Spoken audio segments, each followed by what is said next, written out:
Hi, my name is Dr. Derek Smith, and I'm the Cyber Enforcer. Just hours after the U.S. reportedly launched precision strikes on Iran's nuclear facilities, Donald Trump's Truth Social was knocked offline by a suspected cyber attack. Who's behind it? A shadowy hacking group aligned with Iran, and they're not just subtle. In this video, we're diving deep into the who, what, how, and why of this high-profile digital strike, and what it tells us about the future of cyber warfare. If you think this is just about politics or platforms, think again. This is a global cyber conflict playing out in real time. Let's dive into it. First, let's talk about what happened. Over the weekend of June 22nd, 2025, something strange started happening on Truth Social. Users reported timeouts, slow loading pages, and an inability to post or interact on the site. It wasn't a random glitch, it was a coordinated cyber attack. According to a report confirmed by the Center for Internet Security, the attack was carried out by a group calling itself 313 Team. This group is believed to be affiliated with Iran cyber operations and has a track record of disruptive online campaigns targeting Western digital infrastructure, particularly during times of geopolitical tension. The attack came just hours after President Trump posted a triumphant message on Truth Social about what he's called a very successful U.S. military strike on Iranian nuclear sites in Fordow, Natanz, and Esfahan, if I'm saying it correctly. These sites are central to Iran's uranium enrichment program, and attacking them represents a major escalation in U.S.-Iran tensions. And the response from 313 Team was swift.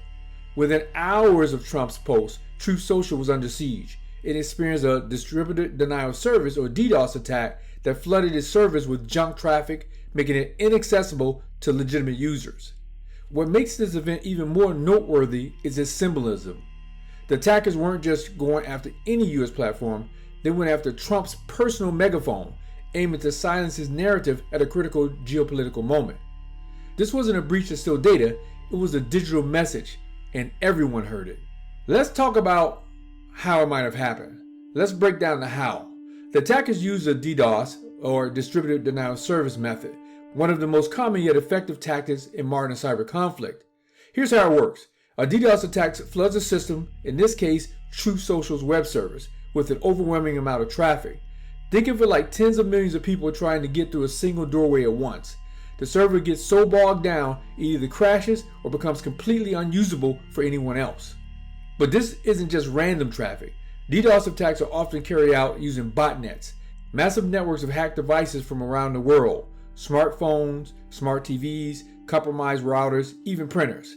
These hijacked devices are then controlled remotely to launch simultaneous traffic waves against a single target.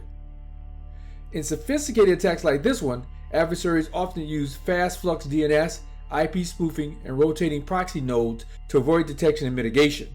That means traditional blocking or filtering methods, like shutting down specific IP addresses, are ineffective. It's also worth noting, Truth Social, while built using Mastodon's decentralized open source framework, still relies on centralized infrastructure for hosting and traffic distribution.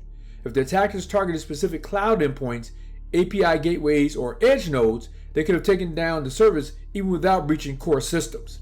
And while no user data has been reported as compromised, that doesn't mean this was a minor incident. DDoS attacks, especially politically motivated ones, are often a prelude or a retaliation tactic in broader cyber campaigns. Security researchers monitoring the event believe this may have been just the opening move, and that deeper system probes or follow-up campaigns could be in the works. Let's talk about why this matters, or the bigger picture. This attack didn't happen in a vacuum. It's part of an escalating cyber conflict that's being fought alongside traditional military action. Let's look at the broader picture.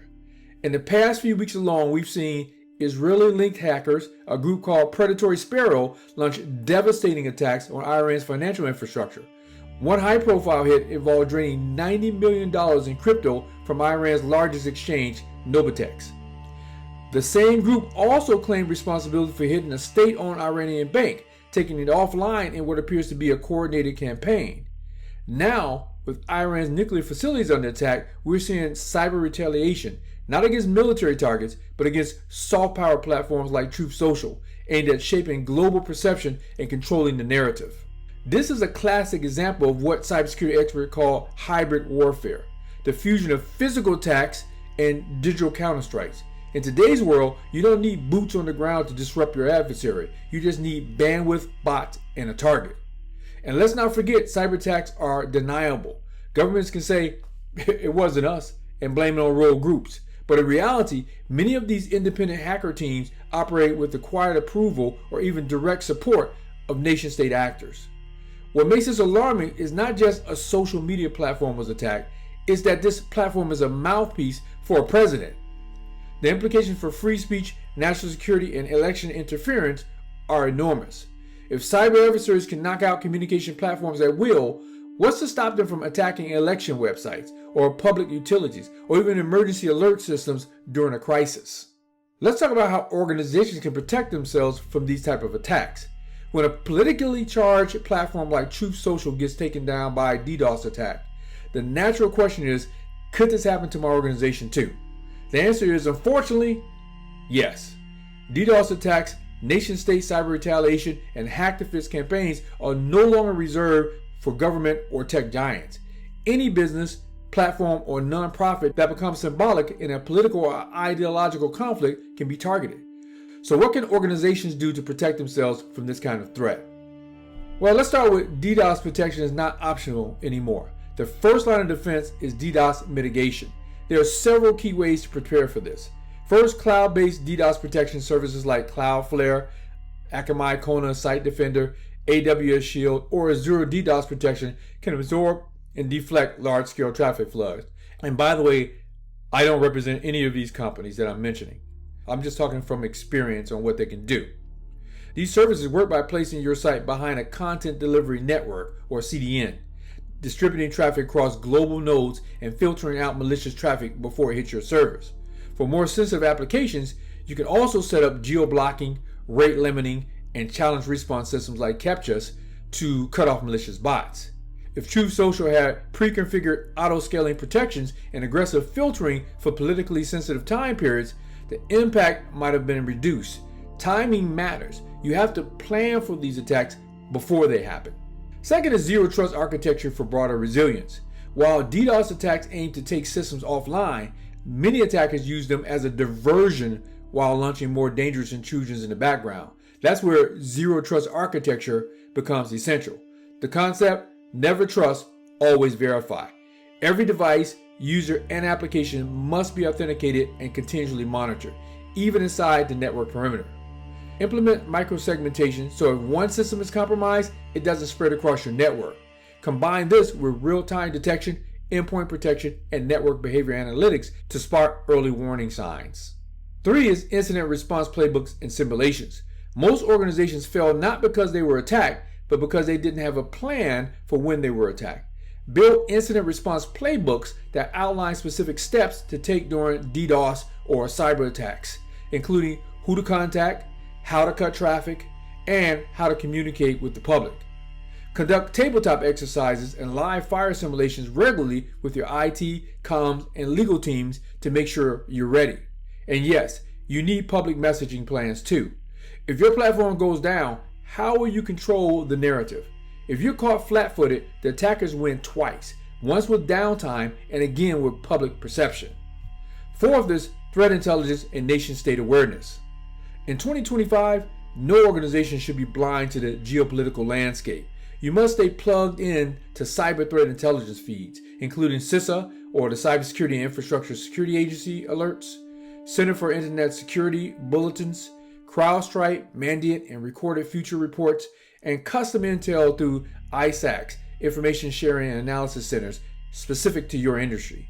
If you're a platform that handles political commentary, international business, critical infrastructure, or financial services, you're already on somebody's radar.